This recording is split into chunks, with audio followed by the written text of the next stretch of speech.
Alright, Judge, the source of the power fluctuation is in this area. I'll check maintenance, you check out the power supply. Right, on it. Alright, here we are. Let's just go inside and... Wait, what's... Oh, I wonder where I stored that stuff I bought.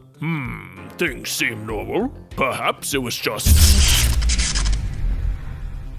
Hello, Mr. Code? Mr. Code must be rebooting the electrical system. That's just the moisture evaporators restarting. That's just the sound of the cooling fans malfunctioning. Well, Mr. Code's probably got this. I'll just go ahead and return to the bridge. Judge, you want to see my new chainsaw hockey mask?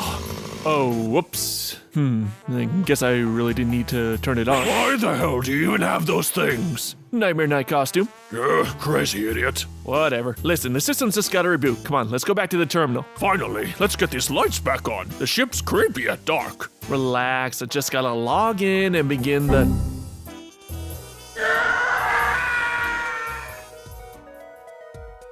So, Friday the 13th, the game. What happened, guys? How? No, why did this get released? A single round of this game tells you exactly how unready it is, if you can even log in and play it. Where does one begin? For those still in the bleachers about this game, Friday the 13th, the game, much like Dead by Daylight, involves a group of survivors/counselors attempting to escape from horror icon Jason Voorhees. And yes, I will be jumping back and forth between this and Dead by Daylight. Anyway, the counselors can escape through a number of different methods on 3 maps with procedurally generated items strewn about the camp. I will admit the attention to detail of Camp Crystal Lake is amazing. The camps are all recognizable from the movies, and for a fan of the series, it was so much fun to walk around these iconic cabins and locations. And here you could just see the passion the creators had nailing the look of this place. The graphics, while not the best, are decent. The environments are okay. However, there are some instances of texture popping here and there, especially when you're watching the camp cameras when you die. And you'll be doing that quite a lot. I think I actually made it out.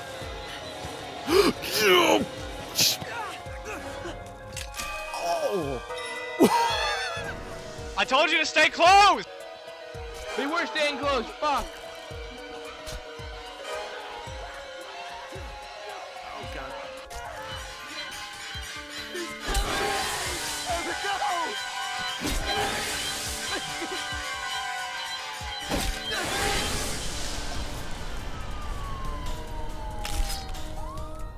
Now I think it's time to talk about the man himself, Jason. You have 6 different playable Jasons, each with their own strengths and weaknesses. He's also got some cool powers as well. Sense gives Jason a radar ability, Morph allows Jason to teleport anywhere on the map, Shift enters an Evil Dead flying camera to teleport to a short distance, and Stalk, which heightens his senses and masks his approach. The Shift ability though needs a little bit of tweaking, as Jason can grab someone immediately after teleporting. He needs like a half-second recovery or something to make him a little more balanced in that respect. He's also got throwing knives and bear shots, which I like, allowing the player to be more tactical controlling counselors in their cabins. And there are tons of awesome unique deaths you can perform, either with Jason's strength, his weapon, or environmental. Some of them pretty brutal. No! Ooh! Talk about sticking your neck out for safety.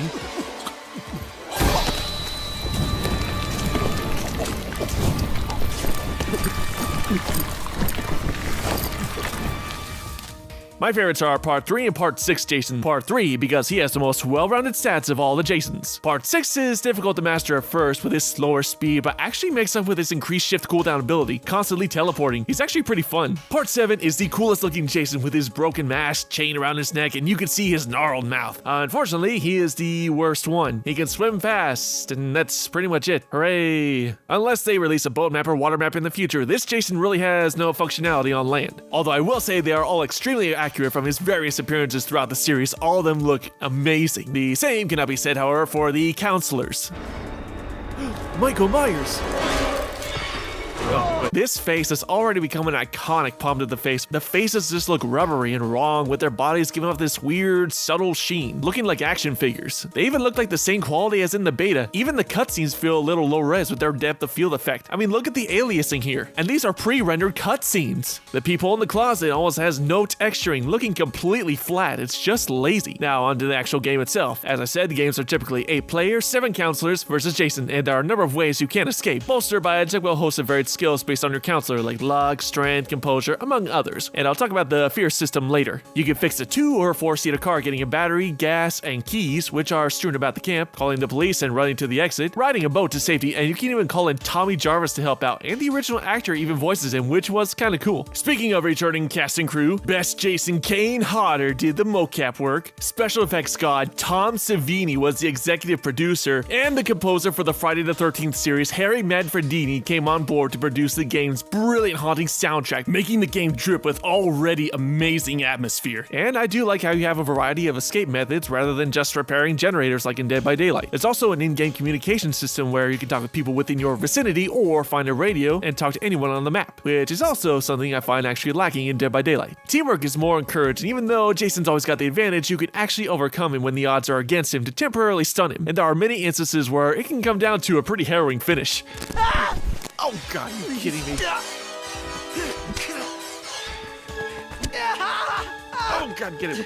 You want some more? Oh my god, I got him. It's right there. It's right there. No, where'd he go? He teleported right in front of me. Where is he? Oh god. Oh god. Oh my god. I got him. Come on. Go. Yes! Oh my god.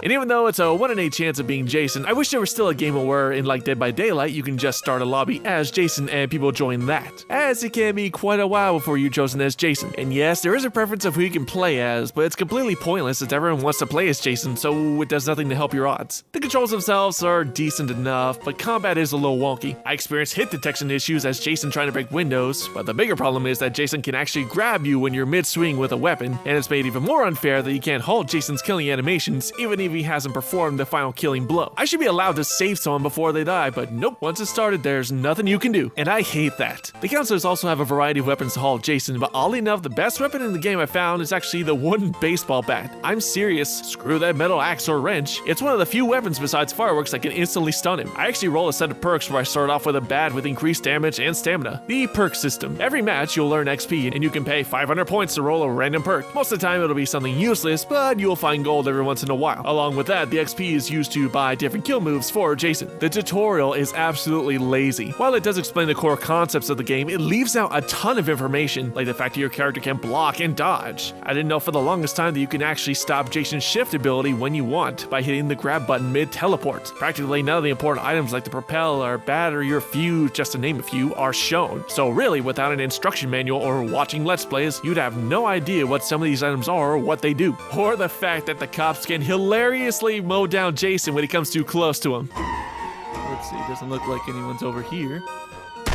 Oh! Okay, that's new.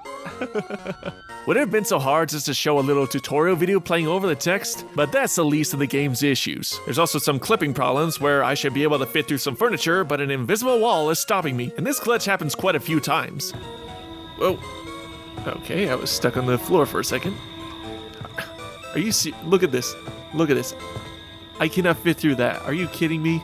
Speaking of glitches, this game is riddled with them. Character models freak out when grabbed. I've fallen through the map, had a victim after dying bounce into the stratosphere. I've crashed 5 times. I even became invincible once as a counselor. And twice I've had the game run out the clock and just wait even though all the counselors have escaped or died. And the car controls. Oh, Mother of Celestia. This is some of the stiffest driving controls I've ever seen in a game, especially in this day and age of driving games. Whether it's lag issues or just the game's mechanics, anything more than just a simple nudge can send you careening off the road and into a tree. And when you're injured, you can't run regardless of how much stamina you had, which is really annoying, and unless you have a health spray, you're screwed. Might as well just give up, which kinda, again, takes you out of the immersion. My arm and back are injured, and therefore I cannot run. That's stupid. The game also has a fear system where every time Jason destroys a generator or encounters someone, that counselor's fear increases, which leads to this really awkward blue hazy field in your minimap disappearing. If the haze was more of a vignette, that would be fine, but why would my vision portray everything in this monochromatic blue field? It's just too much of a handicap against the counselors.